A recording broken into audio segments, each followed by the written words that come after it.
সকাল থেকে একদমই বুঝতে পারিনি হঠাৎ করে হসপিটালে যেতে হবে। হ্যালো এভরিওয়ান, কেমন আছেন সবাই? আশা করি ভালো আছেন। আবারও চলে আসলাম নতুন একটা ভিডিও নিয়ে। এটা আমার রাতে করে রাখা ভিডিও।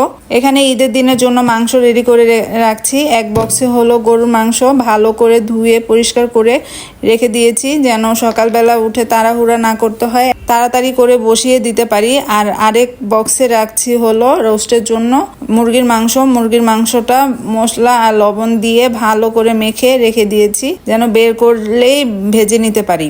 আমি আবার রোস্ট করার আগে হালকা একটু ভেজে নেই। আর এখানে ছেলেকে রেডি করে রেখেছি, একটু হসপিটালে নিয়ে যেতে হবে।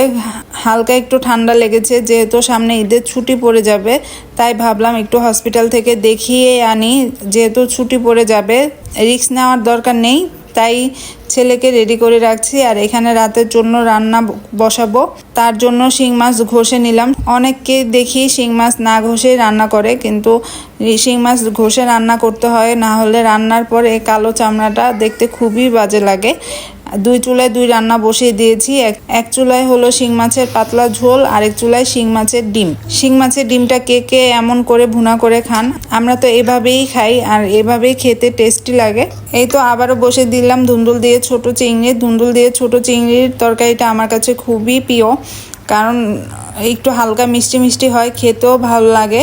তারপর চলে আসলাম ছেলেকে নিয়ে হসপিটালে খুব একটা সময় লাগেনি, তাড়াতাড়ি হয়ে গিয়েছে। আজ এই পর্যন্তই। আমার ভিডিওটা যদি ভালো লাগে প্লিজ লাইক কমেন্ট শেয়ার করে দিবেন।